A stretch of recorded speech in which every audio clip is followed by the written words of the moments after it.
waos basmalah. Bismillahirrahmanirrahim. Mugi Allah Subhanahu wa taala paring dhateng kula sami keberkahan ing siang menika. Keberkahan kerawan panjenengan ugi keberkahan ilmu ingkang badhe kita sinau.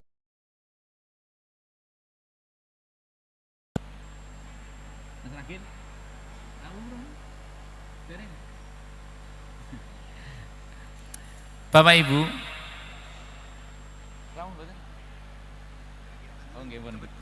tinggal mawon. Nggih. Bapak Ibu, ing acara ingkang kalih niki sambutan Forkom Pincam Kecamatan Klaten Tengah. Mbok bilih bapak-bapak saking Forkom Pincam ingkang sampun kepareng saged rawuh. Oh, ngapunten Pak.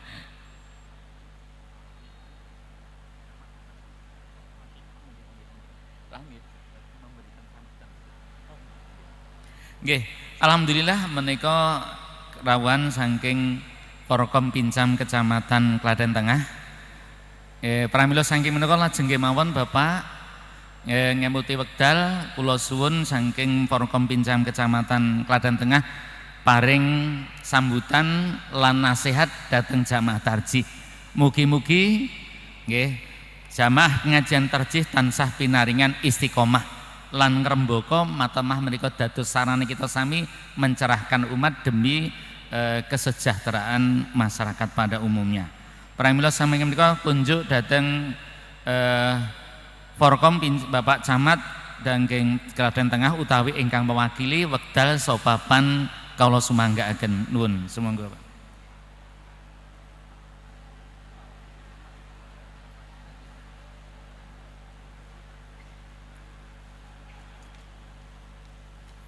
Bismillahirrahmanirrahim. Assalamualaikum warahmatullahi wabarakatuh. A'udzubillahi minasyaitonirrajim. Asyhadu alla ilaha illallah wa asyhadu anna Muhammadan abduhu wa rasuluh. Allahumma shalli ala sayyidina Muhammad wa ala sayyidina Muhammad. Yang terhormat Ustadz Arif Munandar LC. Yang terhormat Ustadz Naskan Fahru Razi. Yang saya hormati pimpinan dan pengurus daerah Muhammadiyah Kabupaten Klaten. Yang saya hormati pengurus dan pimpinan dan pengurus Aisyah Kabupaten Klaten. Yang saya hormati pimpinan dan pengurus cabang Muhammadiyah Kecamatan Klaten Tengah. Yang saya hormati pimpinan dan pengurus Aisyah Kecamatan Klaten Tengah, takmir Masjid Al-Aqsa dan panitia pengajian tarjih pada kesempatan siang hari ini. Juga yang berbahagia dan yang paling saya banggakan jamaah pengajian tarjih Muhammadiyah pada siang hari ini. Sebelumnya yang utama dan paling utama, marilah kita panjatkan puji syukur kehadirat Allah Subhanahu wa taala bahwa pada kesempatan siang pada hari ini walaupun hujan tapi tetap semangat kita berkumpul di Masjid Al-Aqsa untuk menimba ilmu yang akan diselenggarakan oleh panitia pengajian tarjih Muhammadiyah pada kesempatan hari ini dalam kondisi sehat walafiat. Allahumma amin. Tidak lupa sholawat dan salam senantiasa tercurahkan kepada junjungan kita, suri teladan kita, Nabi Agung Muhammad SAW, keluarga, sahabat, dan umat-umatnya besok. Semoga semua yang ada di ruangan ini nanti di akhir pembalasan kita ditemukan dalam satu barisan, yaitu barisan Rasulullah Muhammad. Allahumma amin. Sebelumnya mohon maaf, saya dalam hal ini mewakili Pak Camat.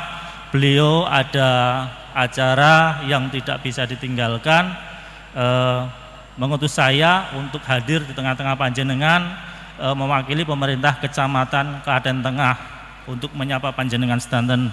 Tidak mengurangi rasa hormat dumateng panjenengan dan tidak mengurangi rasa hormat pada acara kesempatan siang hari ini.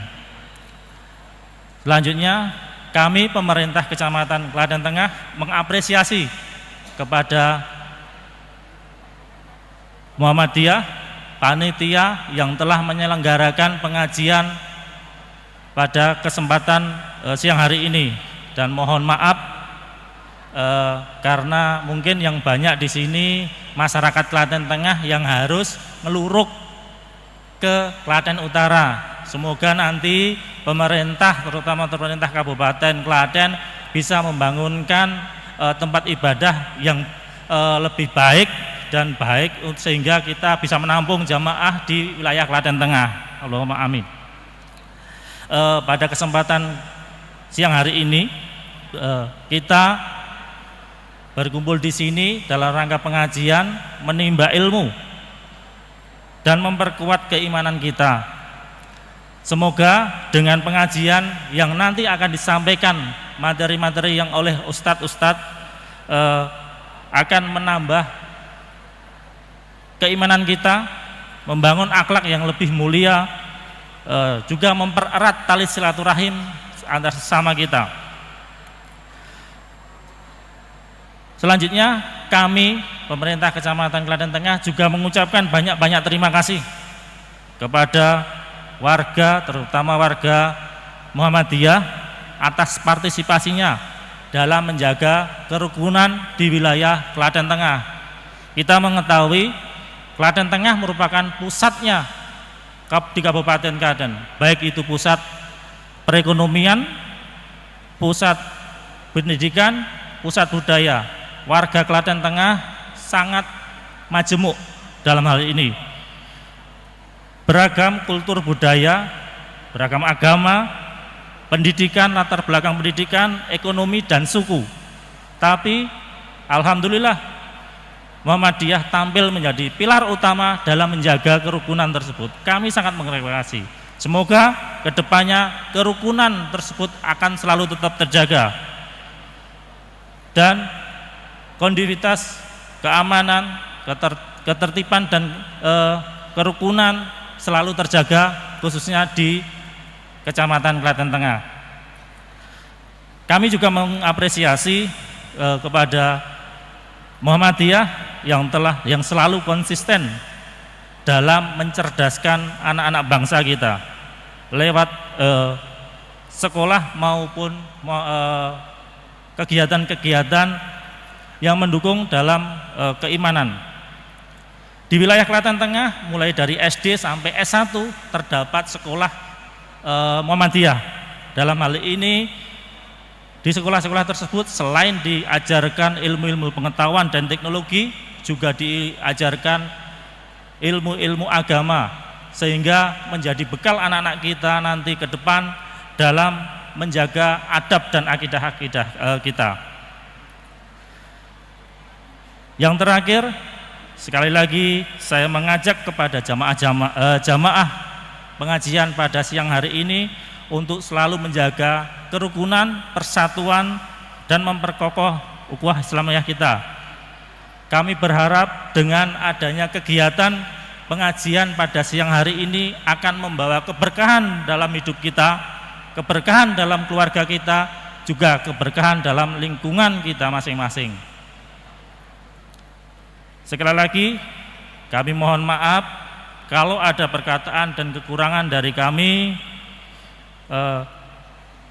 Untuk yang terakhir, saya ucapkan sampai dengan detik ini panjenengan selalu, tetap menjaga keamanan dan ketertiban di tempat kita di Masjid Al-Aqsa ini. Demikian dari saya, jazakumullahu khairan katsiran, billahi taufik wal hidayah. Wassalamualaikum warahmatullahi wabarakatuh.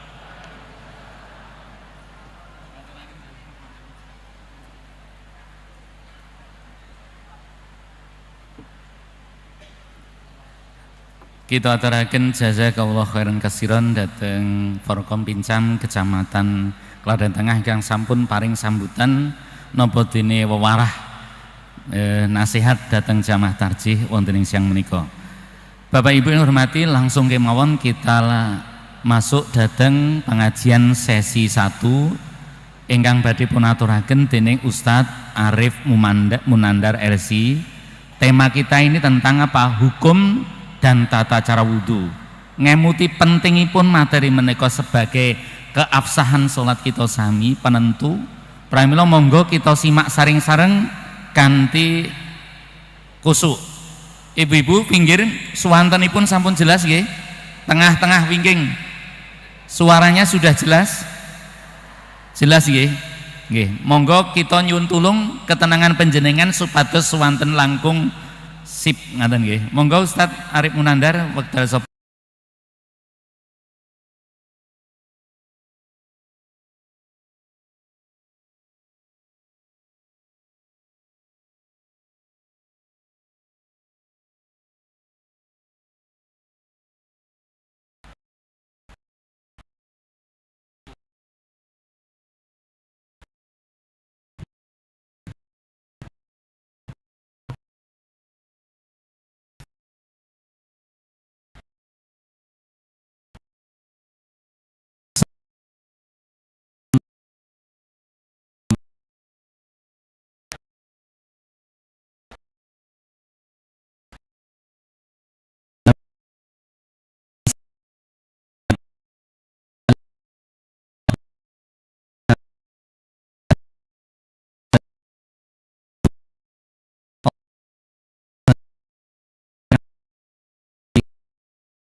Kepada yang sama-sama kami hormati, Bapak-bapak dari pimpinan daerah Muhammadiyah Kabupaten Klaten, yang kami hormati Bapak-bapak Tamir Masjid Agung Al-Aqsa, yang kami hormati Bapak-bapak PCM Klaten Tengah beserta ortom-ortomnya, kemudian juga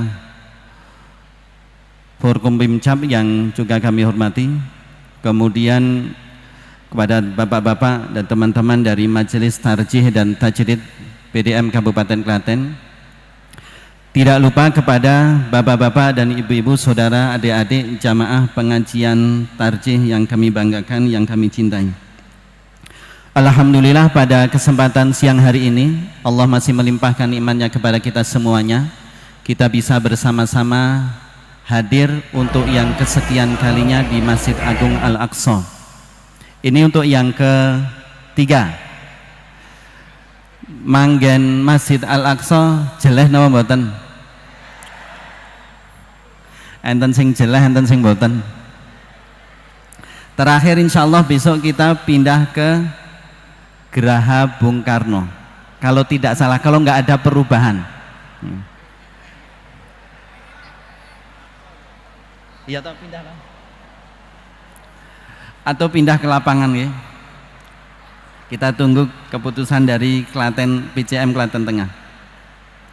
Salawat dan salam semoga Allah limpahkan untuk junjungan kita Nabiullah Muhammad sallallahu alaihi wasallam, kepada keluarga beliau, para sahabat dan segenap pengikut beliau sampai hari kiamat. Dan mudah-mudahan kita semuanya dicatat oleh Allah Subhanahu wa taala sebagai pengikut baginda Nabi sallallahu alaihi wasallam. Amin ya rabbal alamin.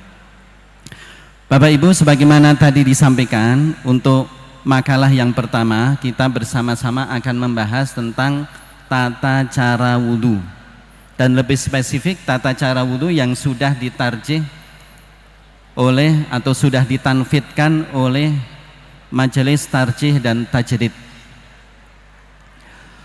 Sehingga secara keorganisasian Bapak Ibu, tata cara ibadah yang sudah ditanfidkan oleh Majelis Tarjih itu secara keorganisasian mengikat kita sebagai warga Muhammadiyah.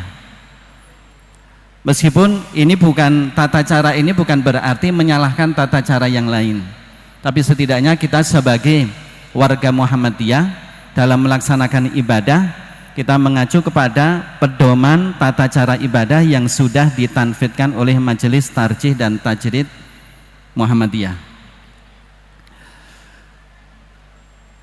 Monggo kita simak makalahnya. Majelis Tarjih dan Tajdid PDM Klaten mendapatkan pertanyaan sekaligus permohonan penjelasan dari salah satu anggota jamaah pengajian tarjih terkait tata cara wudhu menurut putusan Majelis Tarjih dan Tajdid Muhammadiyah. Merespon hal tersebut, maka dalam makalah ini akan disampaikan kaifiyah atau tata cara wudu menurut putusan tarjih, merujuk pada buku Himpunan Putusan Tarjih jilid yang pertama dengan menyebutkan teks matanya. Kaifiyah wudu ini ditetapkan dalam Muktamar Tarjih ke-7 bersamaan dengan pelaksanaan Kongres Muhammadiyah ke-24 di Banjarmasin tanggal 15 sampai 22 Juli 1935. Pun enten sing ingkang miyos napa dereng niki? 1935. Berarti udah lama nih. Pernah membaca kitab HPT Bapak Ibu? Ada yang pernah, ada yang belum. Berarti banyak yang belum punya buku HPT jilid 1. Belum nih. Nah, kalau bisa buku HPT itu dimiliki oleh seluruh warga Muhammadiyah. Karena di situ kita akan bisa belajar tentang pertama masalah akidah, kemudian masalah toharoh, kemudian masalah ibadah termasuk sholat, puasa, zakat dan semacamnya. Dan masih ada putusan-putusan yang lain yang setidaknya kita mengerti dan memahami apa saja yang sudah menjadi putusan Majelis Tarjih dan Tajdid Muhammadiyah. Bukan untuk fanatisme, tetapi kita mengetahui bagaimana hasil ijtihad dari Majelis Tarjih. Dan saya yakin Bapak Ibu sudah bisa wudu. Leres nggih? Karena setiap hari kita sholat otomatis wudu. Namun tidak ada salahnya kalau kita mempelajari lagi bagaimana tata cara wudu, kaifiyah wudu yang telah ditarjihkan atau ditanfidkan oleh Majelis Tarjih. Dalil pensyariatan wudu. 1, dari Al-Quran. Allah berfirman, Ya ayyuhalladzina amanu idza qumtum ilas salati faghsilu wujuhakum wa aydiyakum ilal marafiq wamsahu biru'usikum wa arjulakum ilal ka'bain. Al-ayah. Ini ayatnya panjang. Ayat 6 surah Al-Maidah panjang. Kita putus di sini karena yang setelahnya membahas masalah mandi dan masalah tayamum. Kita cukupkan potongan ayat yang membahas masalah wudu. Hai orang-orang yang beriman, apabila kamu hendak melaksanakan sholat, basuhlah atau cucilah mukamu, tanganmu sampai ke siku, usaplah kepalamu dan cucilah kakimu sampai kedua mata kaki. Kemudian dalil dari As-Sunnah. Ani bin Umar qala inni sami'tu Rasulullah sallallahu alaihi wasallam yaqulu la tuqbalu salatun bi ghairi tuhurin wala shadaqatun min ghulul. Rawahu Muslim. Dari Ibnu Umar mengatakan, sungguh aku mendengar Rasulullah sallallahu alaihi wasallam bersabda, tidaklah diterima suatu salat tanpa bersuci dan tidak pula suatu sedekah dari mencuri. Kita kalau salat ternyata kita tidak punya wudu, maka sholatnya sah atau tidak? Tidak sah. Contoh kasus Bapak Ibu, misalnya ada orang yang merasa sudah punya wudu, dia ingat jam 11 sudah wudu, kemudian jam setengah 12 dia batal, jam 12 kemudian zuhur, tapi ternyata dia lupa kalau sudah batal.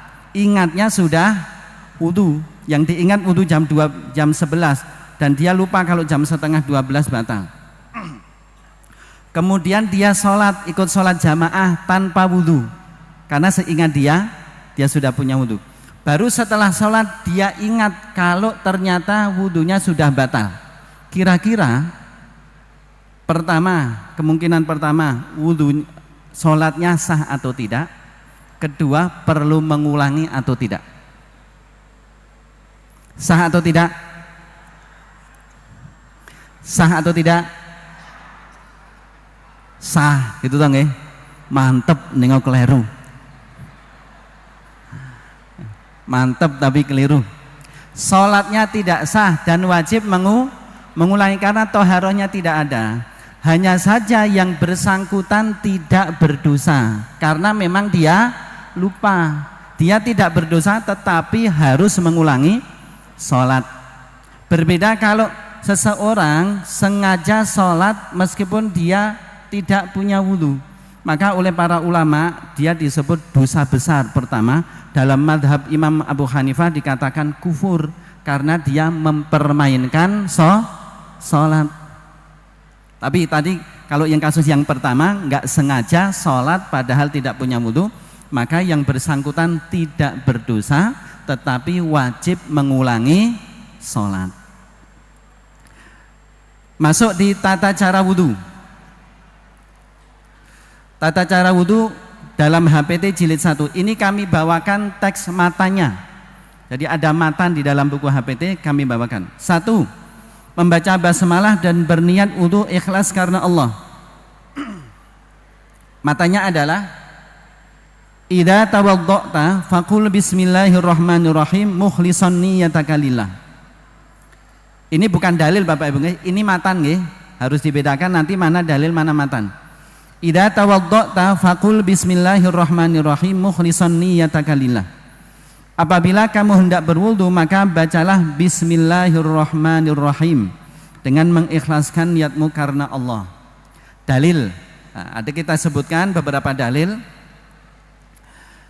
Yang pertama, an Anas bin Malikin qala. An Anas bin Malikin qala Rasulullah sallallahu alaihi wasallam, "Hal ma'a ahadim minkum ma'un?" Fawadda'a yadahu fil ma' wa yaqulu tawadda'u bismillah. Al hadis rawahun Nasa'i. Ini masih ada kelanjutan hadis.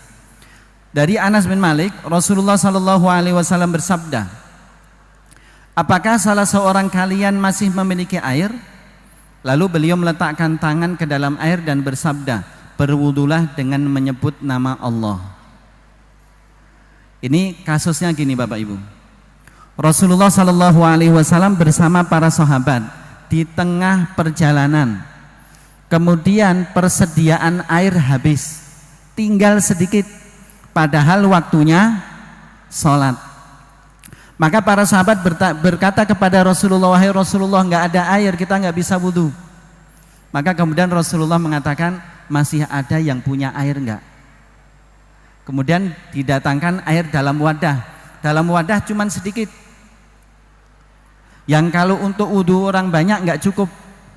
Maka kemudian Rasulullah qomat kamit. Kira-kira baca apa? Baca doa atau mantra? Baca doa. Rasulullah baca doa, kemudian tangannya dimasukkan ke dalam wadah dan kemudian dari sela-sela jari Rasulullah keluar air. Ini namanya mukjizat. Bapak-bapak pernah nyoba belum? Mau nyoba mbok 1000 kali ya nggak akan bisa nggih. Karena ini mukjizat Rasulullah sallallahu alaihi wasallam. Kemudian setelah itu Rasul mengatakan tawaddau bismillah. Kalian berwudulah dengan menyebut nama Allah. Maka kata-kata bismillah itu menjadi dalil bahwa ketika kita mau wudu disyariatkan untuk membaca bismillah. Loncat ke dalil yang terakhir. Bukan yang terakhir nih, yang ketiga. Yang an Abi Hurairah. An Abi Hurairah radhiyallahu anhu qala, qala Rasulullah sallallahu alaihi wasallam, la salata liman la wudu'a lahu wa la wudu'a liman lam yadhkur ismallahi ta'ala alaihi. Dari Abu Hurairah mengatakan, Rasulullah sallallahu alaihi wasallam bersabda, tidak sah salat orang yang tidak memiliki wudu. Tadi sudah kita bahas. Orang yang sholat tanpa dalam keadaan suci berarti sholatnya tidak sah. Dan tidak ada wudhu bagi orang yang tidak menyebut nama Allah padanya. Di sini kami terjemahkan dengan tidak ada wudhu. Karena ada dua pendapat.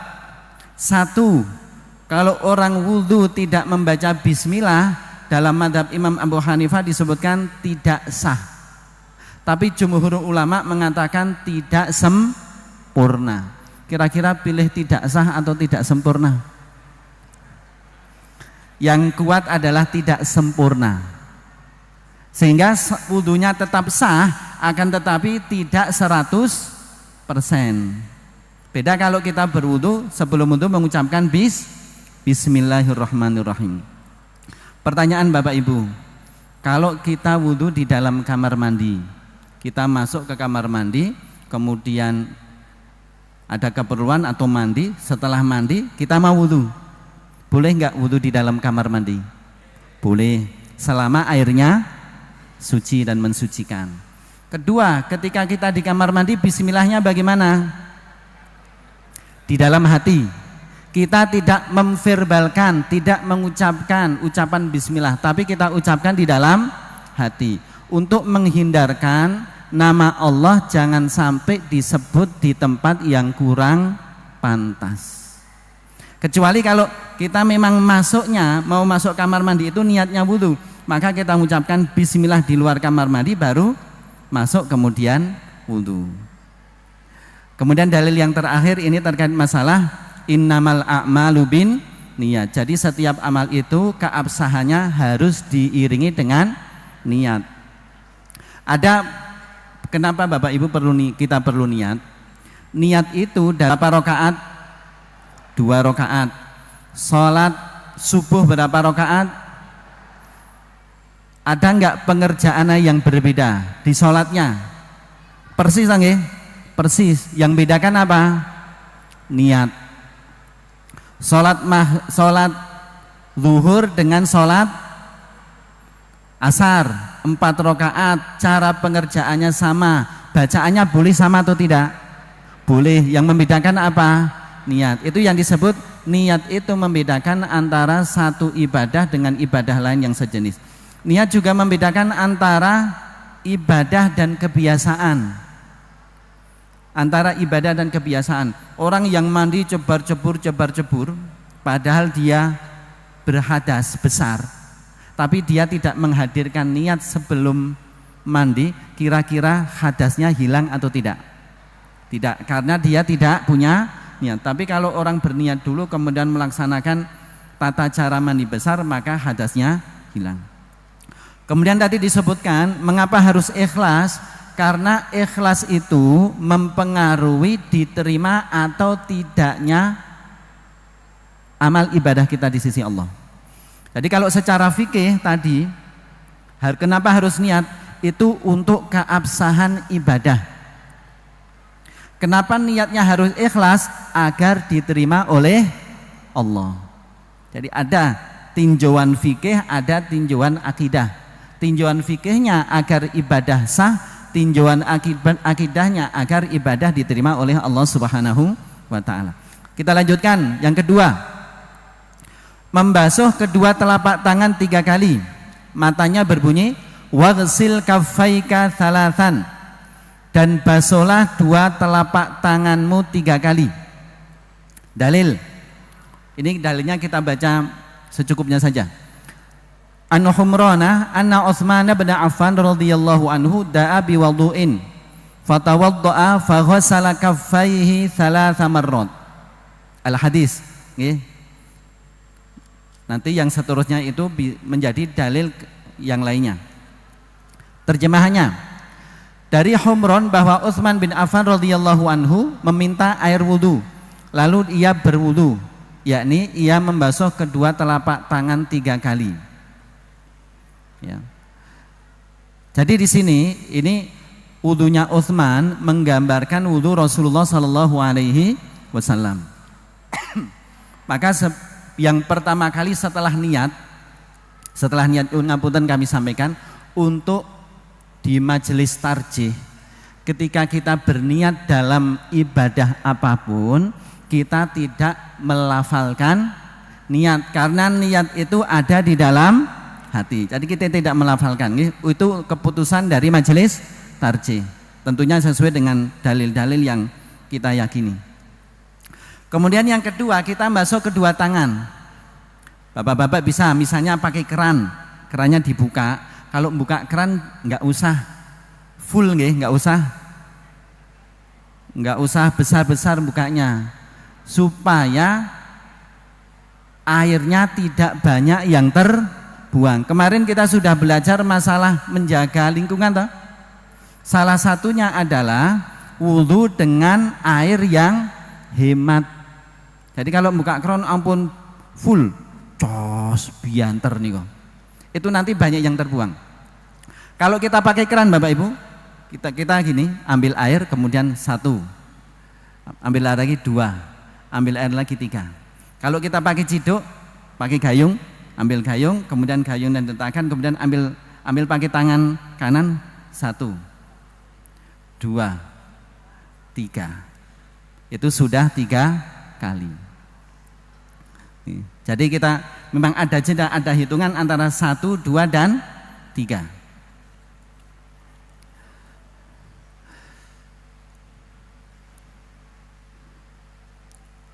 Langsung ke menggosok gigi. 3, menggosok gigi. Wastanna bil araqi au nahwihi. Gosoklah gigimu dengan kayu arak atau kayu arok atau sesama atau semacamnya. Ini redaksi dalam buku HPT gini. Pun pirsa kayu arok napa dereng? Pun pirsa ranting yang biasa digunakan untuk bersiwak. Lah itu namanya ranting arok. Kayunya namanya kayu arok. Lah siwak itu artinya menggosok gigi. Karena kayu itu biasa digunakan untuk menggosok gigi, akhirnya kayu itu disebut siwak. Jadi pada dasarnya siwak itu berarti menggosok gigi.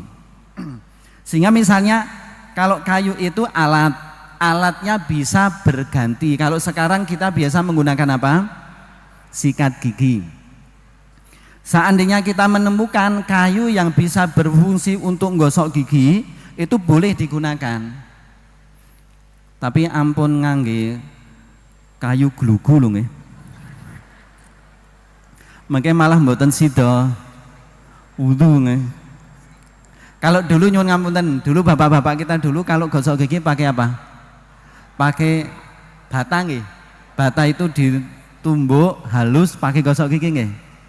Dan malah sehat nggih. Enggak pakai pasta, enggak pakai apa, malah sehat. Padahal dulu kalau sakit gigi juga nggak pernah ke dokter gigi. Dalil. An Abi Hurairah qala Nabi sallallahu alaihi wasallam, "Laula an asyqa ala ummati la amartuhum bisiwaki ma'a kulli wudu'in." Akhrajahu Malik wa Ahmad wa Nasa'i wa sahahahu. Dari Abu Hurairah radhiyallahu an, Nabi sallallahu alaihi wasallam bersabda, seandainya aku tidak khawatir memberatkan umatku, niscaya aku perintah mereka bersiwak bersama setiap wudu. Hadis riwayat Malik, Ahmad dan Nasa'i serta yang mensahihkannya. Anna Aisyah radhiyallahu anha ani Nabi sallallahu alaihi wasallam qala, as-siwaku madharatun lil fam, mardatun lirrabb. Rawahul Bukhari mu'allaqan. Dari Aisyah radhiyallahu anha, dari Nabi sallallahu alaihi wasallam bersabda, siwak itu membersihkan mulut, meridhokan Rabb. Hadis riwayat Bukhari secara muallak.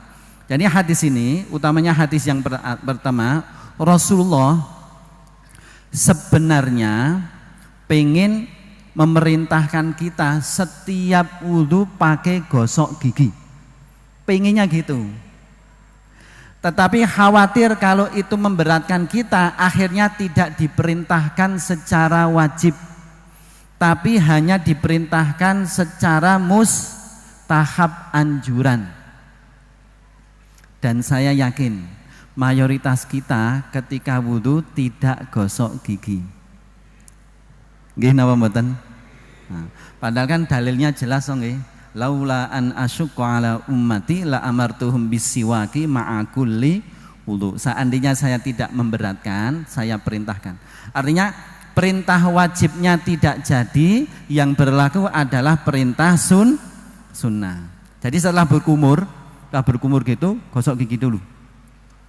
Baru kemudian setelah bergosok gigi baru istinsyak. Nah, kalau tidak bisa selalu seperti itu Bapak Ibu, kita bisa mempraktekannya secara berkala. Kadang sunnah itu Bapak Ibu, sunnah itu kalau kita tidak bisa mengerjakannya selalu, tidak bisa selalu mengerjakannya, usahakan sesekali mengerjakan sebagai bentuk ittiba kita kepada Rasulullah sallallahu alaihi wasallam. kita jangan banyak beralasan gini. Nyuwun ngapunten, kadang-kadang kan banyak yang beralasan oh sunnah ya ora apa-apa. Ngoten ta nggih? Lah memang secara hukum enggak apa-apa. Tetapi kalau kita beralasan seperti itu terus, itu nanti bisa menjadikan jarak kita dengan sunnah Rasulullah Sallallahu Alaihi Wasallam. Satu bentuk cinta kita kepada Allah dan kepada Rasulullah adalah meneladani Rasulullah Sallallahu Alaihi Wasallam. Yang wajib harus kita laksanakan, yang sunnah kalau bisa kita kerjakan, kalau tidak bisa selalu kita kerjakan secara berkala. Bisa dipaham? Lanjut nih. 4. Berkumur-kumur dan beristinsyak dengan satu tangan serta istinthar 3 kali, dan bersungguh-sungguh dalam beristinsyak kecuali saat puasa. Matanya thumma tamatmat wastansyik min kafin wahidin wastanthir taf'alu dzalika thalathan wa baligh fihi ma lam takum shaiman. Kemudian berkumurlah dan isaplah air dari telapak tangan sebelah dan beristintarlah. Kamu mengerjakan demikian 3 kali dan sempurnakanlah dalam berkumur dan mengisap air itu atau istinsyak apabila kamu sedang tidak puasa. Dalilnya an Abdillah bin Zaidin fi sifatil wudu thumma adkhala yadahu fastakhrajaha famatmadha wastansyaqa min kaffin wahidatin rawahu Muslim. Dari Abdullah bin Zaid tentang cara wudu. Kemudian ia memasukkan tangannya ke dalam air, lalu mengeluarkannya, lalu berkumur dan beristinsyak dengan satu tangan. Nyuwun ngapunten, kalau istinsyak biasa gini, nyuwun ngapunten, ambil airnya gini atau gini. Tangan satu telapak tangan atau 2. Umumnya loh nggih. 2. Kenapa? Okeh banyune ngoten ta nggih. Okeh ilange juga. Kalau ada pertanyaan gini, kalau pakai satu telapak tangan kira-kira cukup napa mboten? Cukup dan sisa. Cukup dan sisa. Nggih. Jadi kita gini, kita berkumur, ambil katakanlah ambilnya dari gayung, ambil ketika gini ini sebagian dihisap ke hidung itu namanya istinsyak, dan dimasukkan ke mulut itu namanya berkumur. Berkumur itu sempurnanya Bapak Ibu memasukkan air ke mulut lalu digerak-gerakkan, dikupiuk-kupiuk, baru kemudian dibuang. Istinsyak itu kita sedot, kemudian kita istinthar, kita semburkan. Menungapunten, bukan gini loh nggih.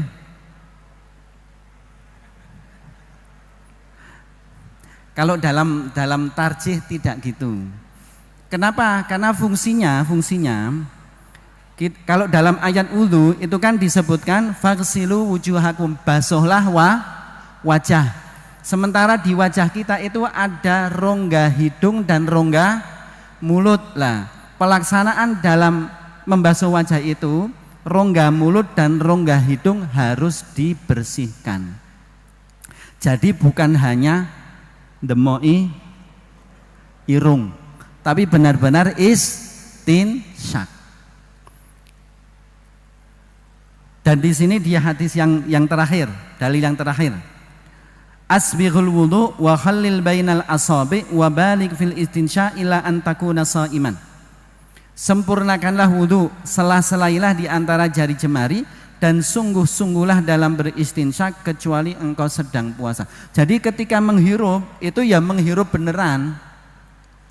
Kadang-kadang kan nyun ngapunten kadang keseron terus mriki niku kaya teng teng teng niku. Itu kalau secara medis sebenarnya sehat. Tapi nak kekerepen ya mboten apik nggih. Nah, sekali lagi yang kita praktekkan istinsyak itu dihirup, bukan hanya memegang hidung, bukan hanya membasahi gini. Kadang-kadang ada yang cuman bagian depannya. Kita sedot kemudian sedot itu namanya istinsyak, kemudian kita semburkan, itu namanya istinthar. Meskipun sedang puasa, hanya saja ketika kita sedang puasa, nyedotnya jangan keras, khawatirnya nanti masuk ke tenggorokan. Berkumur juga tetap, ketika puasa kita tetap kumur. Ada yang beralasan gini, kalau puasa saya nggak mau kumur Pak. Kenapa? Nanti enggak bau wanginya hilang. Karena kan ada hadis la khulufu famis shaim atyabu indallahi yaumal qiyamah min rihil misk. Bau mulut orang yang puasa lebih wangi di sisi Allah dibanding kasturi. Kapan? Hari kiamat, bukan sekarang. Kalau sekarang nggih cobi piyambak-piyambak. Jadi alasan ketika puasa enggak berkumur itu keliru. Kita tetap berkumur, tetapi Rasulullah mengatakan jangan berlebihan, jangan keras-keras, tapi tetap berkumur, karena itu termasuk kesempurnaan dalam membasuh wajah.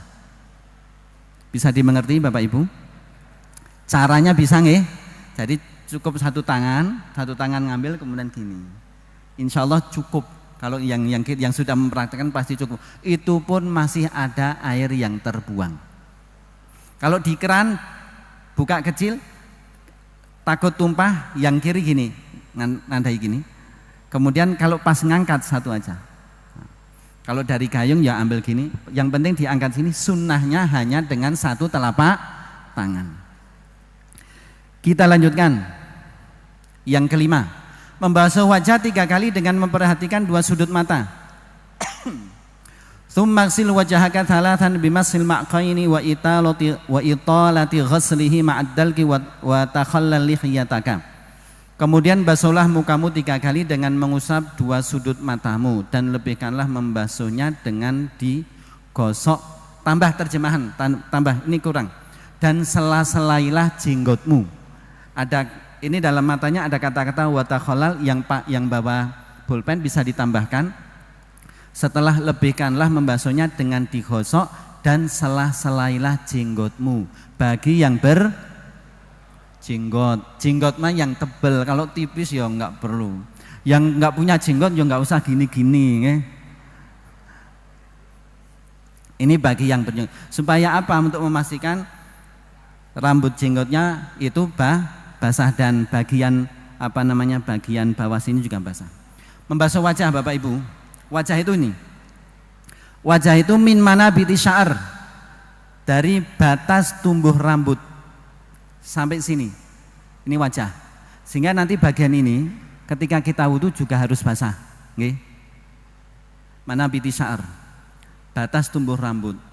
Lah kan nyuwun ngapunten kalau bathuke rada amba nggih, mengikuti batas rambut. Lah nek sing botak pripun? Kalau yang botak ya kembali kepada batas normalnya, nggak usah wajahnya nggak usah sampai sini. Batas normalnya itu panjang. Kalau lebarnya dari telinga, dari batas telinga ini sampai telinga. Jadi ini batas rambut, godek, ini itu masuk bagian wajah. Maka ini nanti harus dibasuh ketika wudu. Kalau di sini disebutkan wa italati ghaslihi, dengan melebihkan, karena kalau pas itu malah angel. Basuh wajah dipaskin mriki malah angel toh nggih. Nah, daripada ragu dilebihkan sedikit enggak apa-apa. Tapi ampun berlebihan nganti keramas, ampun. Kalau keramas itu berlebihan. Dan di sini ada kata-kata memperhatikan 2 sudut mata, itu hadisnya di yang kedua. Dalil yang pertama itu yamsahul ma'qaini, meskipun hadis ini dilemahkan secara marfu tetapi mauquf pada Abu Umamah. Jadi ketika membasuh sudut mata, membasuh wajah, sudut matanya ini digosok gini untuk memastikan bahwa air sudah menyentuh kulit yang ada di sudut mata. Jadi tujuannya itu memastikan air menyentuh setiap bagian dari wajah kita. Berapa kali? 3 kali. Itu 3 kali itu Bapak Ibu, sunnahnya sampai 3 kali. Kalau dalam hadis Rasulullah itu pernah wudhu 1 kali, pernah 2 kali juga pernah, 3 kali pernah, 4 kali nggak pernah. Jadi wajibnya 1, sunnahnya maksimal 3. Kalau 4 berlebihan. Dan hitungannya 1 Bapak Ibu gini, hitungan 1 itu ketika kita ambil air wudhu wajah rata itu baru 1. Hitung 1. Tetapi kalau cuman kita gini, ambil air kemudian agak kayak dilempar, piuk, piuk, piuk, kemudian meratakannya cuman sekali dan ternyata ratanya hanya 1 kali, maka itu masih dihitung 1, karena 1 kali itu 1 kali rata, bukan 1 kali pembasuhan, bukan 1 kali rata. Lanjut nggih? Kita langsung saja karena waktu nggih. Ke-6,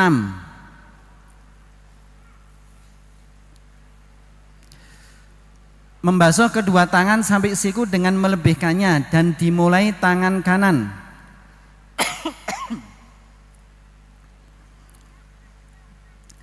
Tsumma ghsil yadayka ma'al mirfaqaini biddalki thalathan wa khallilil asabi' ma'a italati ghaslihima wabda' bil yumna. Kemudian basuhlah kedua tanganmu beserta kedua sikumu dengan digosok 3 kali. Dan sela-selailah jarimu dengan melebihkan pembasuhan kedua tanganmu mulai kanan. Setelah mulai kanan itu panjenengan tambahi dalil. Yang bawahnya itu dalilnya. Kalau terjemahan ini terjemahan matan. Ini ada kekurangan penyebutan dalil. Bapak Ibu nanti kalau dalil utama wudhu itu yang tadi di halaman 3 yang panjang, yang dari Humron tadi. An Abdullah bin Zaidin anna Nabiya sallallahu alaihi wasallam tawaddaa faja'ala yaqulu hakadha yadluk. Dari Abdullah bin Zaid bahwa Nabi sallallahu alaihi wasallam berwudu lalu beliau melakukan seperti ini, yakni menggosok. Jadi untuk dalil membasuh tangannya itu kembali ke depan di dalam ayat dan hadis Humron yang ada di halaman ketiga, itu dalil utamanya. Jadi membasuh tangan itu yang secara bahasa Bapak Ibu, kalau di dalam Al-Quran ketika disebut tangan itu cuman sampai pergelangan tangan. Kalau disebut tangan itu hanya sampai pergelangan tangan. Kalau yang dimaksudnya tangan sampai siku, pasti di situ ada penjelasan ilal mirfaqaini.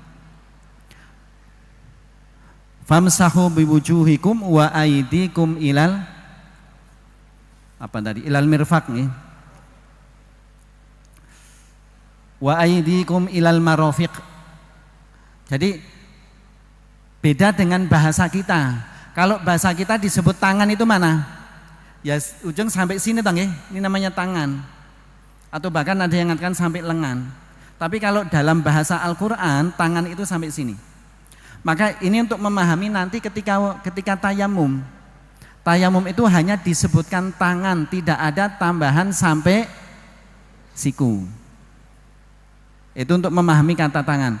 Maka di sini dalam ayat wudu disebutkan tangan sampai siku.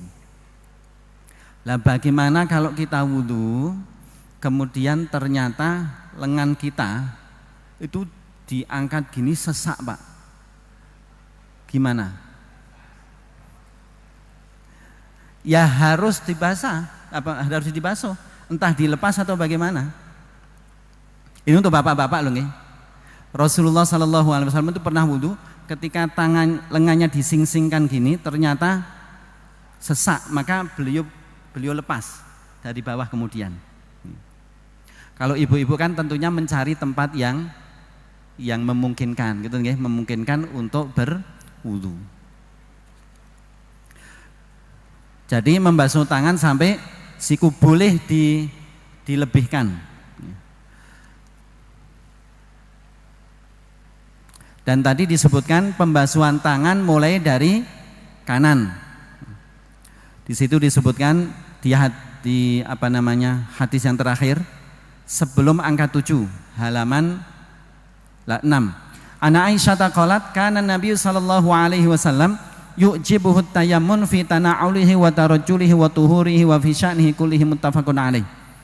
Dari Aisyah berkata, Nabi SAW suka mendahulukan bagian kanan dalam memakai sandal, bersisir, bersuci, dan dalam segala urusan yang baik. Maka ketika meskipun dalam ayat cuma disebutkan basuhlah tangan sampai siku, prakteknya adalah tangan kanan dulu selesai 3 kali baru kemudian tangan kiri. Itu yang ditarjih di dalam majelis hadis. Meskipun ada yang butuh ini kanan kiri kanan kiri kanan kiri, tapi kita ngambil kalau 3 kali nggih, kanan kanan kanan, setelah itu baru kiri kiri kiri. 7. Mengusap kepala atau sorban dan ubun-ubun 1 kali serta mengusap kedua telinga. Tsumma amsah bi ra'sika aw bi nasiyatika wa 'alal imamah bi imraril yadaini min muqaddimatihi ilal qafa wa raddahuma ilaihi tsumma amsahil udunaini wa raddihima ilaihi tsumma amsahil udunaini dhahirahuma bil ibhamaini wa batinahuma bisabbahaini. Lalu usaplah kepalamu atau ubun-ubunmu dan atas surbanmu dengan menjalankan kedua telapak tangan dari ujung muka kepala hingga tengkuk dan kembalikan lagi pada permulaan. Kemudian usaplah kedua telingamu sebelah luar dengan 2 ibu jari dan sebelah dalam dengan 2 telunjuk. Mengusap kepala berapa kali? 1. Karena mengusap kepala itu diberi keringanan sehingga tidak dibasuh, hanya diusap. Diusap pun hanya 1 kali. Dan sesuai dengan dalil-dalil, mengusap kepala itu mengusap kepala semuanya, bukan sebagian. Maka yang diputuskan dalam tarjih ketika kita mengusap kepala, tangan dibasahi, ambil air, kemudian airnya dibuang, basah dari depan ke belakang sampai tengkuk balik depan, kemudian jari telunjuk masuk ke telinga, kemudian ibu jari gini 1 kali, tidak perlu diulang 2 kali. Perintahnya mengusap kepala, tapi kalau di kepalanya ada rambut berarti yang diusap ya kepala nih. Buktinya kenapa kepala? Yang diusap tidak mengikuti panjang rambut, batasnya sampai tengkuk. Jadi kalau rambutnya panjang nggak usah mengikuti panjang rambut. Ibu-ibu kan rambutnya panjang sampai tengkuk, udah nggak usah ngikutin rambut, sampai tengkuk balik lagi kemudian gini. Dan yang kita tadi sesuai dengan hadis, kita mengusapnya semuanya, tidak sebagian. Meskipun memang ada perbedaan pendapat dalam mazhab Imam Abu Hanifah, dalam mazhab Imam Syafi'i itu hanya sebagian. Tapi kita mengambil yang dicontohkan Rasulullah ketika beliau mengusap pertama kepala, semuanya. Jadi kalau nanti ada misalnya kita mendapati orang yang wudunya kadang-kadang gini toh,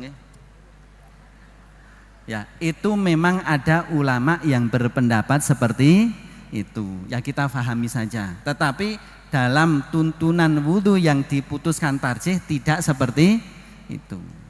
Itu yang mengusap seluruh kepala itu dalam mazhab Imam Abu Hanifah dan mazhab Imam Malik. Maaf, bukan Abu Hanifah, Imam Ahmad dan Imam Malik. Kemudian mengusap kepala yang kedua. Yang kedua adalah mengusap sorban dan ubun-ubun. Ini kasusnya Rasulullah SAW pakai sorban, dililitkan, sehingga bagian sini tertutup, bagian atas terbuka. Lah ketika wudhu sorbannya tidak dibuka, maka ketika pas mengusap kepala beliau mengusap sorban gini, kemudian bagian atas diusap.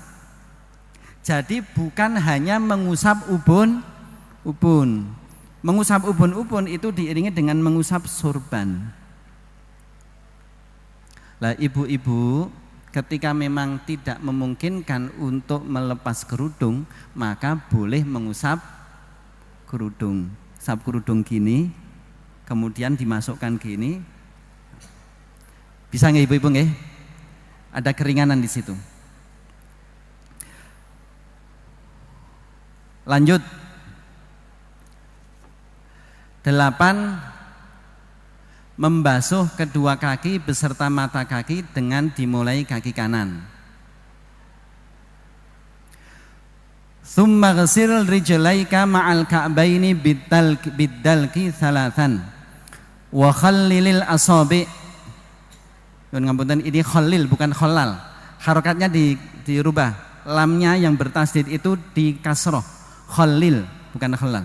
Wa khallilil asabi' asabi'a wa khallilil asabi'a ma'a italati ghaslihima wabda bil yumna wa ta'ahad ghaslahuma. Lalu basuhlah kedua kakimu beserta kedua mata kaki 3 kali dengan digosok, dan sela-selailah jari-jari kakimu dengan melebihkan basuhan keduanya, dan mulailah dari yang kanan dan sempurnakanlah membasuh kedua kaki. Jadi yang terakhir itu membasuh kaki sampai minimal sampai kedua mata kaki. Padahal dulu kalau kita belajar wudu itu kalau membasuh kaki sampai apa? Dengkul. Nggih ta nggih? Sampai ibu-ibu nak wudu cincing dhuwur kae. Ternyata setelah kita belajar ternyata hanya sampai mata kaki. Diangkat sedikit, dinaikkan sedikit sampai betis nggak apa-apa. Tapi kalau sampai lutut berlebihan, sampai betis bisa. Karena memang Abu Hurairah mengatakan karena bekas wudhu kita nanti di akhirat akan bercahaya putih, menjadi putih, ghurun muhajjalin. Maka Abu Hurairah mengatakan siapa yang ingin memperpanjang warna putihnya silahkan, berarti dilebihkan. Tidak hanya sebatas mata kaki tapi dinaikkan sedikit, tapi jangan berlebihan. Dan perlu diperhatikan Bapak Ibu, ketika kita membasuh kaki, upayakan sela-sela jari kaki disela-selai. Ini untuk memastikan bahwa sela-sela itu sudah basah. Kalau sudah yakin basah enggak apa-apa. Untuk memastikan. Dan di situ ada kata-kata wa ta'ahad ghuslahuma, sempurnakan membasuh, karena banyak hadis, ada beberapa hadis yang menceritakan ada sahabat yang sholat. Di sini disebutkan hadis yang kedua. Ada sahabat yang sholat, kemudian di atas kakinya itu ada lingkaran kecil. Katakanlah seperti uang dirham, seperti bulatannya itu seperti uang 500-an itu. Hanya sedikit, yang tidak terkena air. Selesai sholat Rasulullah mengatakan, ulangi wudhumu dan ulangi sholatmu. Berarti sholatnya sah atau tidak?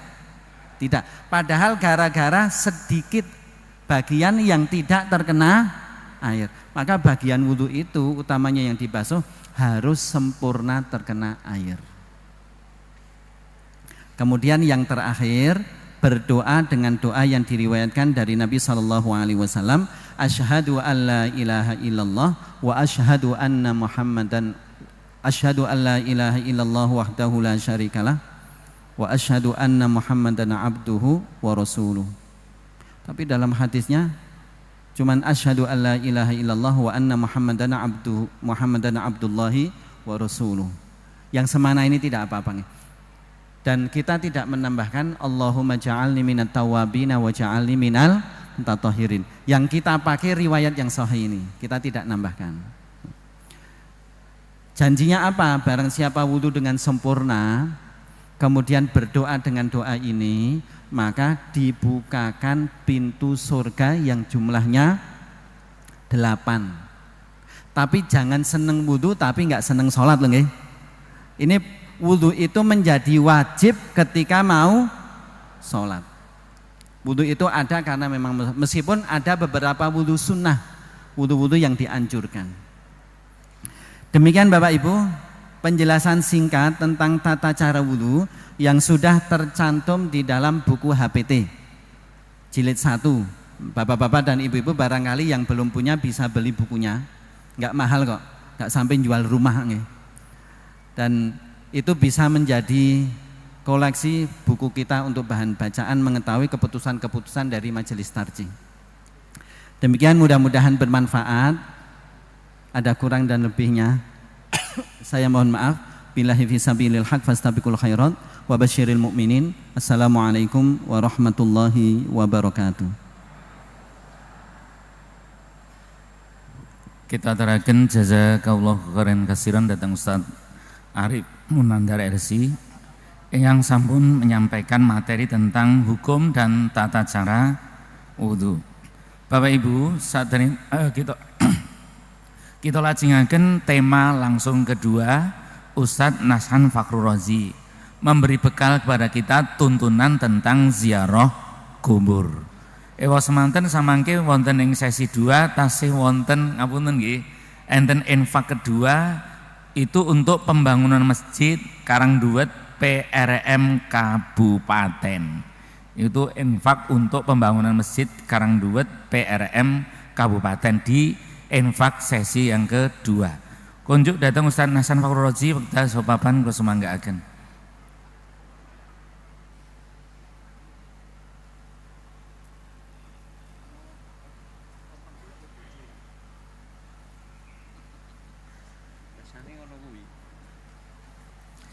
Assalamualaikum warahmatullahi wabarakatuh. Alhamdulillahirabbil alamin alladzi an'ama 'alaina wa hadana 'ala dinil Islam. Asyhadu an la ilaha illallah wa anna Muhammadan abduhu wa rasuluh. Allahumma shalli sallim ala Muhammadi wa ala alihi washabihi man tabi'ahum bi ihsanin ila yaumiddin. Qala Allah ta'ala fattaqullaha mastata'tum wasma'u wa ati'u wa anfiqu khairal li anfusikum wa may yuqashuha nafsihi wa ulaika humul muflihun. Amma ba'du, innallaha yarfa'u bihadzal kitabi aqwaman wa yad'u bi akharin. Bapak-bapak, ibu-ibu, jamaah pengajian tarjih daerah rahimakumullah. Mugi-mugi Allah paring tambah kesaenan, paring sehat wal afiat datang panjenengan saya, amin. Lan nika siang menika tema pengajianipun panji panyuwunan saking jamaah. Dados kasuwun baleni bab wudu. Lajeng bab ziarah ngoten Pak. Mula sing nomor 2 niki bab ziarah, bab besik. Niki mboten ateges iki nyadranan iki. Ora cerita nyadranan niku gitu. Nggih. Rak pun mboten sami nyadranan to. Tesih gawe tape ketan mboten? Nek gawe tape ketan mboten napa-napa gitu. Sing penting mboten nyadranan mawon. Ngoten nggih Bu nggih? Nggih. Terus suguhan sing paling luwes niku rak tape ketan. Empuk gitu, mboten nyelilit, sinten-sinten ora nyirik, lho rak mayar gitu. Nggih. Nah, terus niki bab ziarah kubur mboten ateges niki cerita wah iki pupung arep nyadran nggih, mboten niku. Kula miyan sami nggih alon-alon monggo kita kirangi keterlibatan kita dateng tradisi ingkang boten saking syariat Islam. Salah setunggale nyadranan ngoten nggih. Nggih, sebab nyadranan niku enten sing salah teng mriku utaminipun jare nek nyadran niku arwahe leluhur mantuk niku lho. Mulih terus dicepaki pancenan. Nggih, biasane gandeng sing do kundur iki pun sepuh cepaki bandeng ngono Pak. Nggih. Bareng bandenge ilang sing dituduh putune gitu. Dadi jare nyepaki Mbah Kakung bandenge ilang li dituduh malah putune. Nah niki nggih. Nah mila niki saking kepercayaan-kepercayaan ingkang mboten leres kita tilaraken segedhik moko segedhik insyaallah. Nggih. Kemudian tentang hukum dan tuntunan ziarah kubur. Pertanyaan, apakah hukumnya ziarah bagi laki-laki dan perempuan? Enggak langsung mawon. Jika dibolehkan bagi laki-laki dan perempuan, apa yang harus dilakukan ketika ziarah tersebut? Terima kasih. Terus katakan, jawabanipun, terima kasih atas pertanyaan yang diajukan kepada kami. Untuk permasalahan seputar ziarah kubur sebenarnya telah banyak ditanyakan oleh jamaah yang lain, dan telah dijawab oleh majelis tarjih serta telah termuat di dalam himpunan putusan tarjih Kitab Janazah bab ziarah kubur cetakan ketiga halaman 235. Kemudian mengenai tata cara berdoa di kuburan dan lain sebagainya dapat pula dilihat di tanya jawab agama jilid 1 halaman 210, tanya jawab agama jilid 2 halaman 171 dan seterusnya. Niki kagungan buku tanya jawab agama saking majelis tarjih pusat mboten? Nggih sesuk mundhut nggih Pak nggih Bu nggih. Murah men kok nika. Nggih. Niku cara regane nggih udakara 50.000 siji sak jilid niku. Enten 8 jilid. Nah, mungkin nek pas nggih nampi pensiunan nika mampir sekedap teng Muhammadiyah Corner nika nggih to. Nah, ngoten mampir nggih. Mundhut setunggal suwe-suwe komplit. Oh niku nek digegem malah mboten awet malahan gitu. Digembol malah hilang niku mengke. Etuk napa-napa maksudnya etuk bakso, etuk sate ngoten. Mengke nek dadi buku dados ilmu suwe niku nggih. Awet ngoten. Nggih. Monggo nyempataken mundhut buku tanya jawab agama nggih saking Majelis Tarjih Pimpinan Pusat jilid sunggal ngantos jilid 8 nika. Nggih kagem tambah-tambah pangertosan kita. Ngoten Bapak Ibu nggih. Nggih. Lajeng jawabanipun nggih.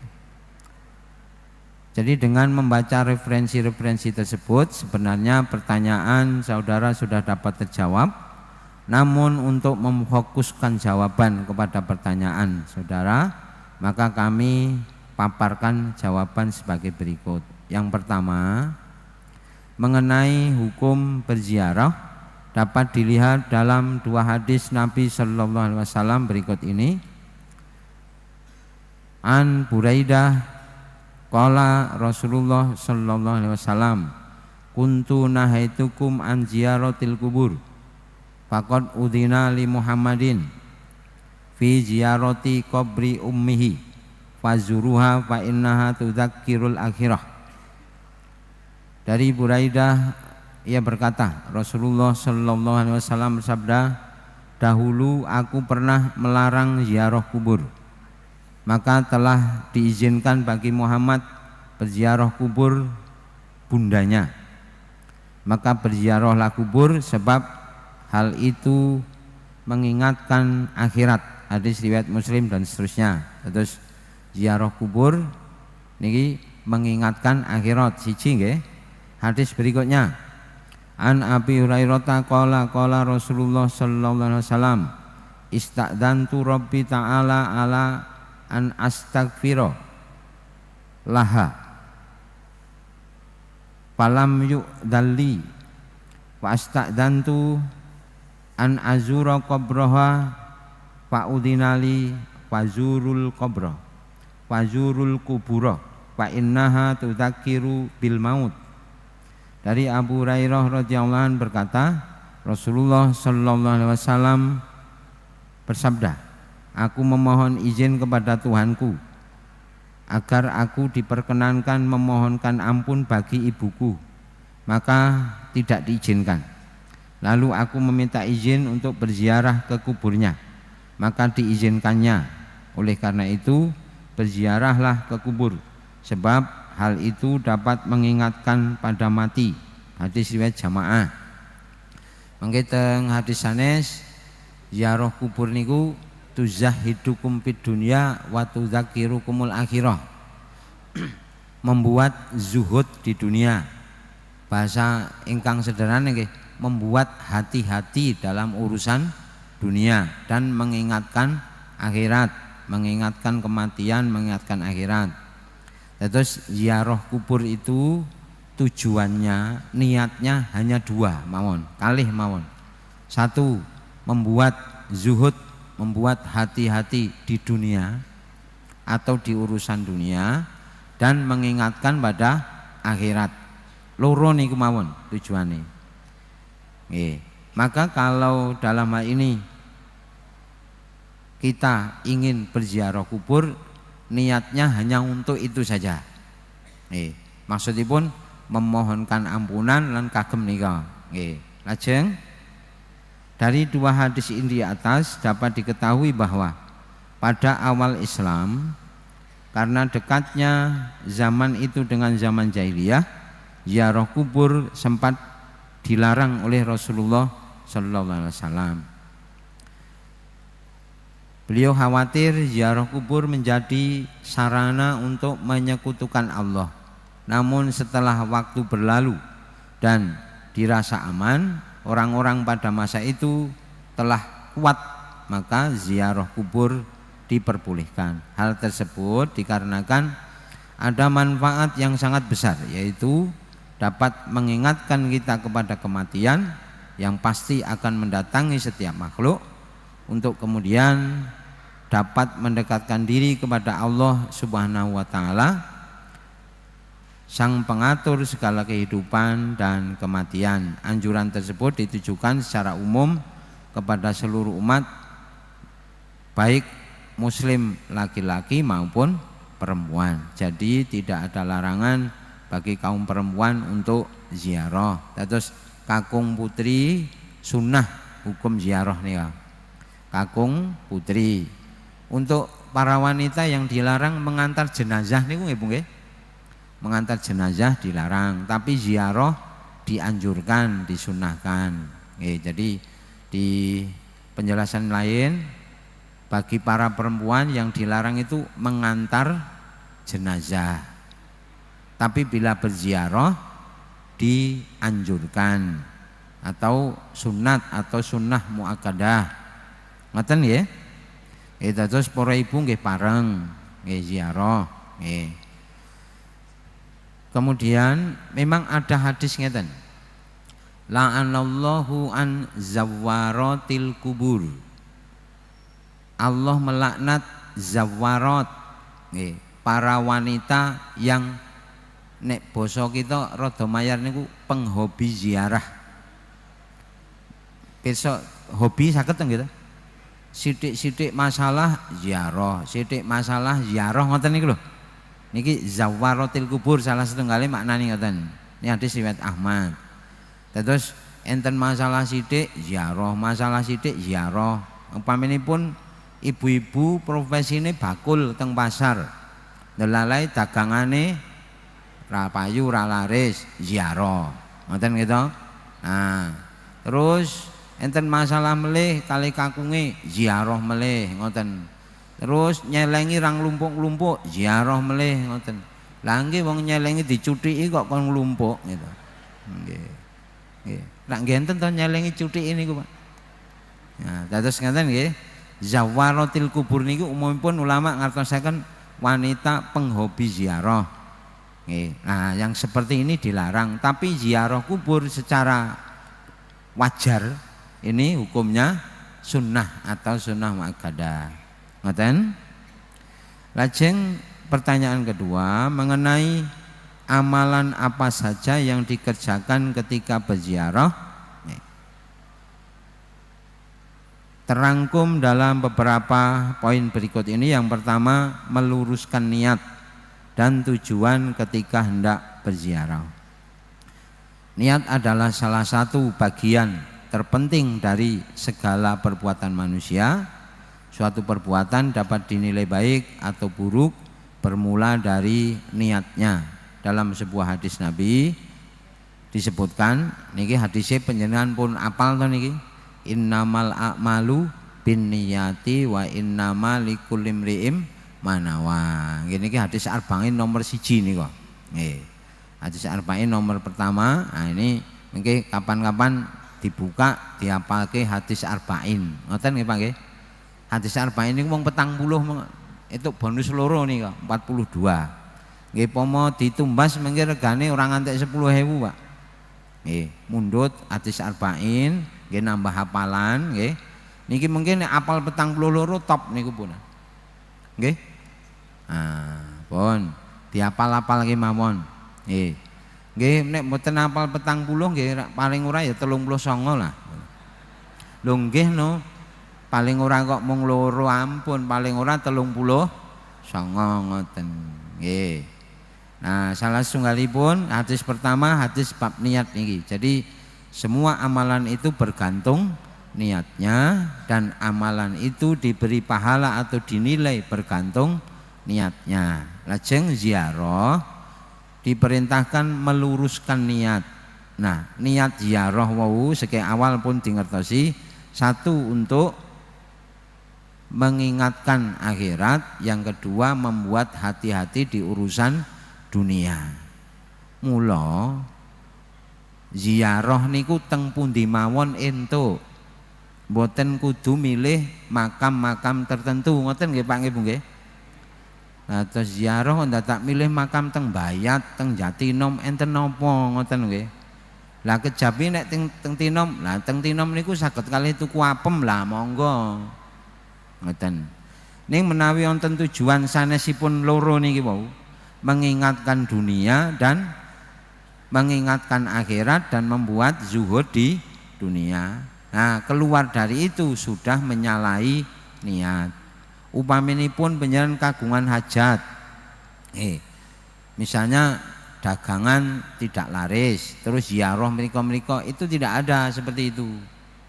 Apalagi meminta kepada ahli kubur atau menganggap suatu makam cocok untuk hajat ini, makam itu cocok untuk itu, kan biasanya sok ngeten.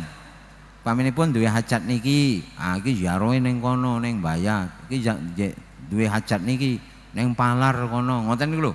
Nah ngeten niki mboten enten dawuh saking Rasulullah. Tapi ziarah itu niatnya hanya dua. Satu, untuk membuat hati-hati urusan dunia, dan membuat atau mengingatkan pada kematian atau akhirat. Ngoten nggih Pak nggih Bu nggih? Terus ampun nggadahi tujuan sing nika-nika. Nggih. Paminipun sok ndhawuhi putrane ngeten, "Le, gandeng kowe iki arep tes, njaluka pangestu mbahmu kono ngono ki mboten itu." Mbahe pun sedo suwune pangestu gitu. Mboten saged. Kan sok-sok ngenten to ngoten niku. Nyuwuna pangestu mbahe kono, kowe kan arep nglamar gawean. Ngoten niki mboten itu. Wong mbahe pun sedo pun nggih sumari rak pun mboten mireng gitu. Mboten saged maringi pangestu. Mboten saged ndongake. Nggih, kita malah sing didhawuhi ndongake. Ngoten. Nggih. Lajengipun nomor kalih, mengucapkan salam kepada seluruh ahli kubur ketika memasuki area pekuburan. An Aisyah radhiyallahu anha qalat, kullama kanat lailatuha mir Rasulillah sallallahu alaihi wasallam yakhruju akhirul laili ilal baqi' wa yaqulu assalamu alaikum dara qaumin mukminin wa atakum ma tu'aduna ghadan muajjaluna wa inna insyaallahu bikum lahikun Allahumma gfir li ahli baqi'il gharqad. Dari Aisyah radhiyallahu anha, ia berkata Rasulullah sallallahu alaihi wasallam pada suatu malam. Pada suatu malam gilirannya, maksudnya pun giliran menginap di rumah Aisyah, maksudnya pun pergi ke Baqi pada akhir malam dengan ucapannya Assalamualaikum daro qaumin mukminin wa alaikum ma tu'aduna wa atakum ma tu'aduna ghadan muajjaluna wa inna insyaallahu bikum lahikun Allahumma gfir li ahli baqi'il gharqad. Baqi' gharqad niku nama makam nggih. Lah mengke disesuaikan makam panjenengan teng dusun panjenengan namine napa ngoten nggih. Atau biasanya sing umum assalamualaikum ya ahla diyar ngoten sak saged. Minal mukminin wal muslimin wa inna insyaallah bikum lahikun nas'alullaha lana wa lakumul afiyah ngoten saged utawi salunggalipun menika. Nggih. Jadi ketika memasuki area pekuburan disunahkan mengucap salam untuk ahli kubur. Nek pun ngucap salam ampun ditenggo jawabe. Mungkin nek dijawab malah melayu jenengan. Nggih. Mila niki salah setunggal ucapan salam yang tidak ada syariat jawabane gitu. Nggih, mula ampun ditunggu kok raining wong jawab, ngoten ampun. Oh. Terus niki wujud doa untuk ahli kubur. Kemudian mangke wonten penyebutan Rasulullah ketika doa di dalam kubur berdiri Pak nggih, Bu nggih. Berdiri ampun lenggah. Ning jumeneng. Ngoten nggih? Jumeneng ampun lenggah madhep ngalor. Ning jumeneng madhep arah kiblat nggih. Nah mangke pun sebataken nggih. Lajeng nomor 3, melepas alas kaki ketika memasuki area pekuburan. Nggih. Langsung artosipun nggih dari Bashir bin Al-Khosasiyah bahwa Rasulullah SAW melihat seseorang yang berjalan di antara kuburan dengan memakai kedua sandalnya. Kemudian beliau bersabda, wahai pemakai dua sandal, lepaslah sandalmu. Itu mereka sebutkan ya sahibus sabitita ini al-kihima. Jadi wahai pemakai dua sandal, lepaslah sandalmu. Terus nalika kula miyan sami ziarah nika disunahke melepas alas kaki, mbuh sandal, mbuh sepatu. Mungkin nek kuwatir ilang diasta mboten napa-napa. Nggih. Terus sepatune dibeto mlebet mboten masalah. Sing penting mboten diagem kecuali tempat-tempat yang memang berbahaya.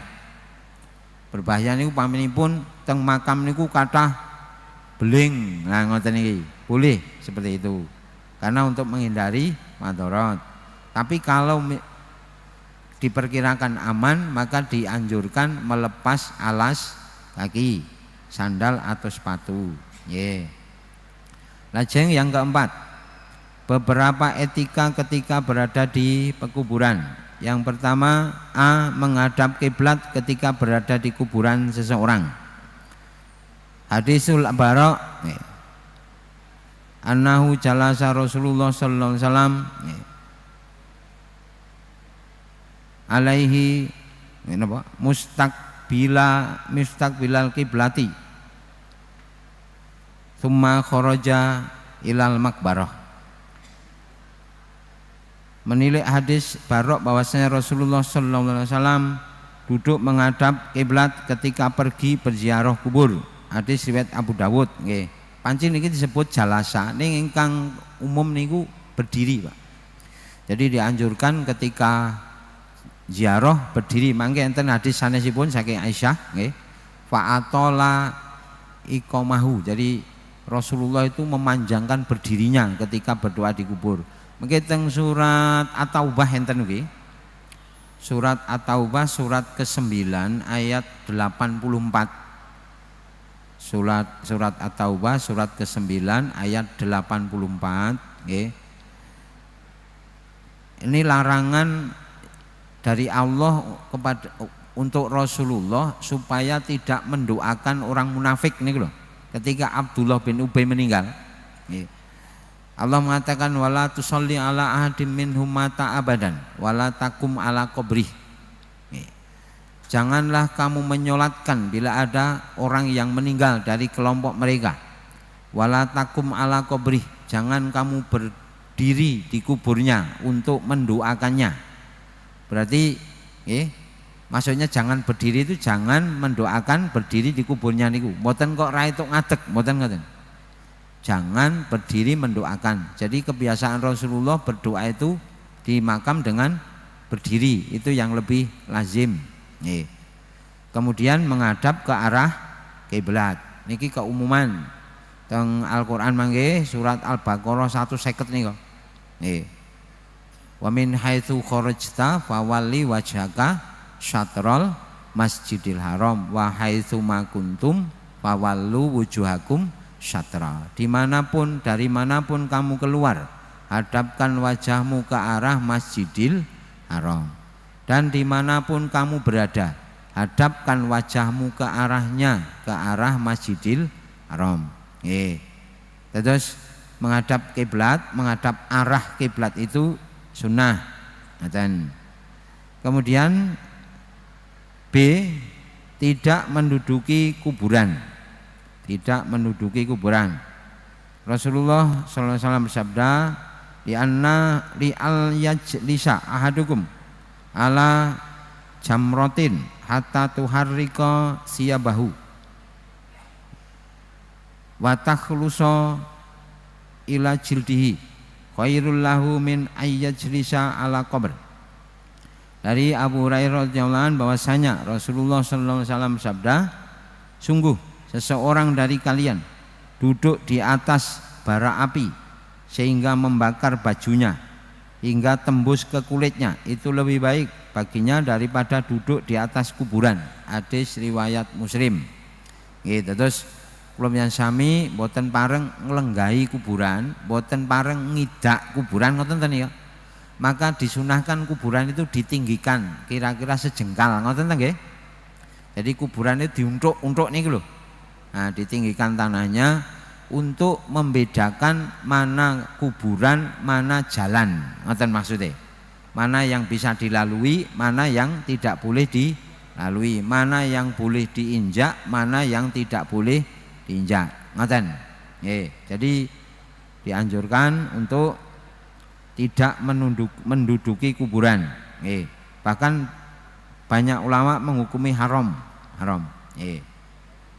Kemudian yang kelima, mendoakan ahli kubur. An Aisyah radhiyallahu anha anna Rasulullah sallallahu alaihi wasallam kharaja lailan ilal baqi istaghfara lahum yastaghfiru lahum wa atallal qiyama wa rafa'a yadayhi salasa marrat. Dari Aisyah radhiyallahu anha bahwa Rasulullah sallallahu alaihi wasallam bersabda, Rasulullah sallallahu alaihi wasallam keluar pada suatu malam ke Baqi, beliau lama berdiri dalam berdoa. Fa'atola, maka Rasulullah fa'atolal qiyam, jadi lama berdiri ketika berdoa. Terus teng mriki dianjurke doa kalih jumeneng. Kemudian memohon ampun bagi mereka 3 kali dengan mengangkat kedua tangannya. Hadis riwayat Muslim. Terus kula sami nek besik ziarah ndongane jumeneng kalih ngadep arah kiblat. Mboten lungguh madhep ngalor. Lah mungkin nek dilokke kancane, sok-sok kan ngoten nggih. Lah mungkin bedane dilokke kancane. Lah jenengan ngendika niki merga kula pun ngaji. Ngono Pak nggih Bu nggih. Ngoten ta nggih? Niku bedane tiyang pun ngaji kalih dereng ngaji. Ngoten. Mila nek ngaji niku napa-napa ngangge ilmu. Ning nek mboten ngaji sak-sake, nggih to? Sak-sake pun. Nah mila kula sami syukur sampun diparingi kesempatan ngaji niki. Mula bab-bab ingkang sederhana kados ziarah wonten kesalahan-kesalahan saged dipun lurusaken. Ngoten. Nggih. Niki nek ibu-ibu sok ziarah mboten? Nggih Bu nggih. Bapak-bapak ngoten nggih Pak nggih. Lah kalau kasebataken Rasulullah niku nek ziarah malah biasanipun teng akhir malam ngono Pak. Dadi kira-kira wektu ajeng tahajud niku lho. Pripun kapan-kapan dientenke niku rame-rame nggih. Ziarah teng akhir malam mendekati tahajud, mengke bar ziarah terus salat tahajud. Pripun setuju mboten? Pomo dientenke niku kira-kira sementen niki sing lumpuh enten mboten? Tesih lumayan nek pengajian tarsih awan-awan nggih kali ziarah akhir malam ngoten. Nah, terus kalau kasebataken Rasulullah itu ziarah justru di akhir malam. Nggih, mendoakan ahli kubur nggih, demikian dan demikian. Nah, benjing dicobi mawon ziarah akhir malam. Terus bar ziarah salat tahajud ngoten. Nggih. Kira-kira pomo sekalian tindak sarean ngoten niku pripun? Kira-kira bapake malah pegel kabeh dadi ibu. Lah mung digonteli ibune mawon gitu. Nggih. Enten swara kurusek kaget gitu. Nah, padahal nggih teng sarian nggih mboten enten napa-napa to nggih. Mung enten nika kijing lan sak panunggale menika. Nggih. Lajeng nomor 6. Nggih, terakhir. Dilarang meminta-minta kepada kuburan dan menjadikannya wasilah pada Allah Subhanahu wa taala. Satu hal yang menjadi pantangan ketika berziarah kubur sebagaimana telah disinggung sebelumnya adalah meminta-minta kepada ahli kubur dan menjadikan mereka perantara kepada Allah Subhanahu wa taala. Maksudipun perantara berdoa. Nggih. Terus kuburan didatoske wasilah ben makbul doane mboten itu, gitu. Teng mriki kasebataken surat Yunus surat ke-10 ayat 106 nggih. Wala tad'u min dunillahi ma la yanfa'uka wa la yadurruk fa in fa'alta fa innaka idzam minadh dhalimin. Dan jangan engkau menyembah atau berdoa pada sesuatu yang tidak memberi manfaat dan tidak pula memberi bencana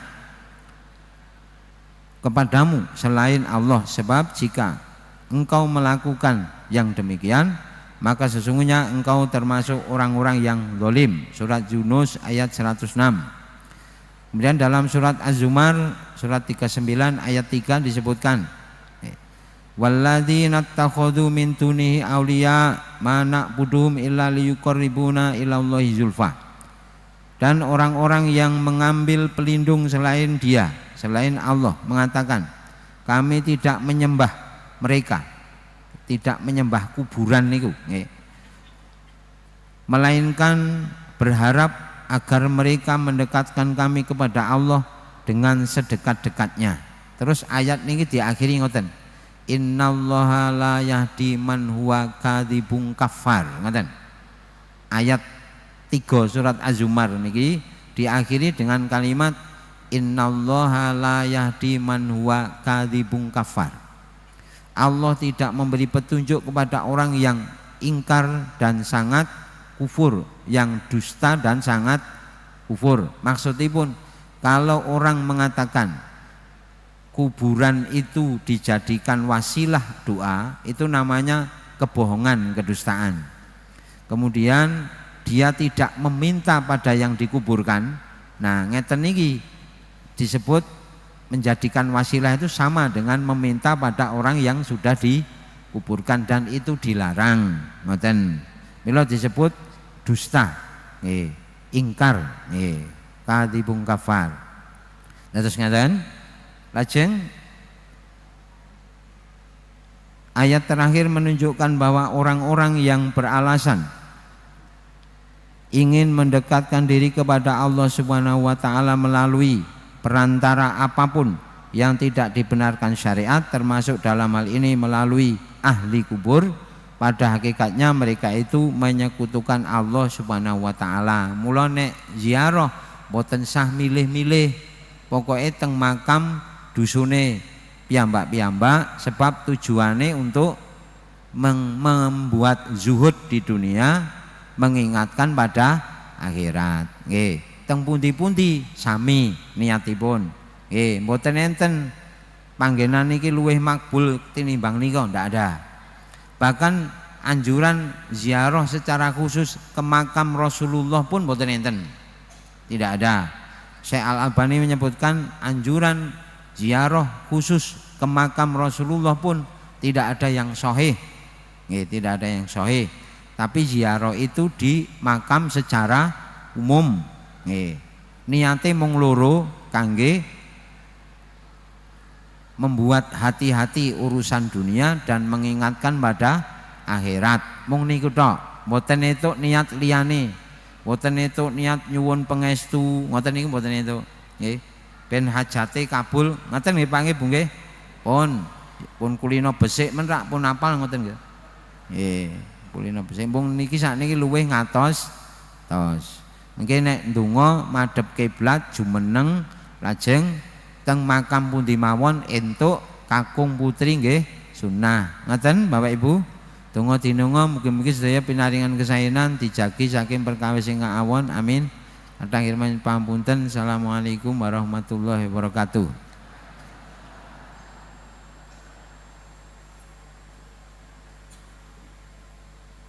Kita teruskan jazakallahu khairan katsiran Ustaz Nahan Fakhrul Razi.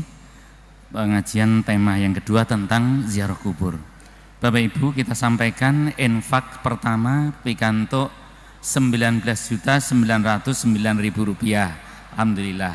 Infak kedua pikantuk 13.940.000 rupiah. Jazakumullah khairan katsiran. Lajeng namangke sabibaripun salat asar kita kasuwun salat gaib satu empuk Ibu Siti Duyah saking Mundu Kecamatan Tulung. Ingkang angka kalih Bapak Suyono Bapak Suyono saking PRM Duet Ngawen. Kemudian yang ketiga Ibu Hajah Eli Pujawati binti Purnomo, Ibunda Ustadz Muhammad Faizar Hidayatullah. Iku untuk yang ketiga. Lajengipun kasuwun doa kesembuhan untuk Ibu Hajah Langgi, istri Bapak Haji Kawit Kalikebu Kecamatan Trucuk. A'udzubillahi minasyaitonirrajim. Bismillahirrahmanirrahim. Allahumma sholli ala Muhammadin wa ala Muhammad kama shallaita ala Ibrahim wa ala ali Ibrahim wa barik ala Muhammad wa ala ali Muhammad kama barakta ala Ibrahim wa ala ali Ibrahim innaka Hamidum Majid. Ya Rabban nas adhibil ba'sa isfi wa antas syafi la sifaa illa sifauka sifaan la yugadiru saqama. Ya Allah, sesembahanipun para titah mugi kepareng paduka mberak panandhangipun Ibu Hajah lagi. Paduka paring sampi saking resa paduka. Jampi ingkang boten datengaken sakit malih. As'allahul azim Rabbal arsyil azim ayasfiat. Kita sedaya nyuwun dhateng Allah ingkang Maha Agung, ingkang wasani singgasana ingkang agung. Mugi kepareng paduka paring kesembuhan dhateng sederek kita ingkang sampun kasebat. Rabbana atina fid dunya hasanah wa fil akhirati hasanah wa qina azabannar. Subhana rabbika rabbil izzati amma yasifun wa salamun alal mursalin walhamdulillahirabbil alamin. Ingkang lajengipun pengumuman bilih pengajian tarjih ingkang badhe dhateng penyelenggara pimpinan cabang Muhammadiyah Klaten Selatan. Papanipun ugi wonten Masjid Agung Al Aqsa. Alhamdulillah. Sisan niki wau nek pas mboten Masjid Agung nenten lapangan niki wau Jawa ngian. Mula kula paske nggih Klaten kota niku kula paske Januari kabeh. Kajenge mboten. Kemudian ingkang lajengipun ngaturaken panuwun dhateng pimpinan cabang Muhammadiyah Aisyah Kecamatan Klaten Tengah ingkang sampun paring penyelenggara pengajian siang menika. Matur nuwun ugi dhateng Forkom Pincam Kecamatan Klaten Tengah ingkang sampun paring idipalilah ugi. Matur nuwun ugi dumateng Ketua Takmir Masjid Agung Al Aqsa ingkang paring idipalilah Masjid Agung Al Aqsa pinangka ajanging pengajian tarjih siang menika. Ingkang mengaten pengajian tarjih saged kala tutup langkung rumin mangke kalajengaken salat asar lajeng mangke langsung kacekap. Ngaten Bapak Ibu ingkang saged kula aturaken wonten ing siang menika, monggo kita pungkasi pengajian tarjih menika kanthi doa penutup majelis. Subhanakallahumma wa bihamdika asyhadu alla ilaha illa anta astaghfiruka wa atubu ilaik. Saking kaula anggenipun ngaturaken acara kathah kiranganipun nyuwun ngapunten, sugeng pinanggih malih wonten ing Masjid Agung Al Aqsa Klaten Jumat tanggal 6 Februari. Ini putaran terakhir di tahun ini. Pramila saking menika monggo mengke karawan terakhir niku di tanggal 6 Februari 2026. Mekaten assalamualaikum warahmatullahi wabarakatuh.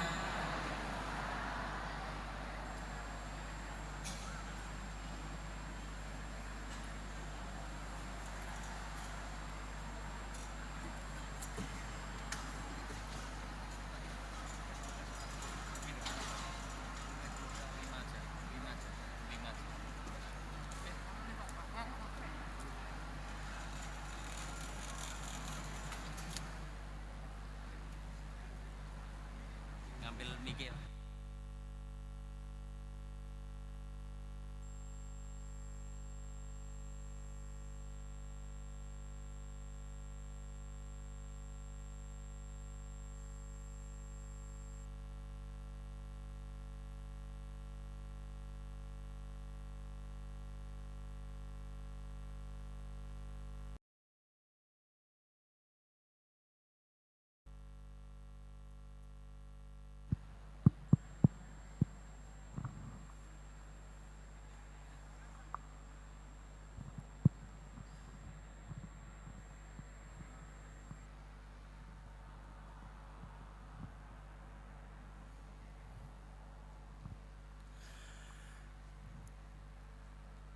Allah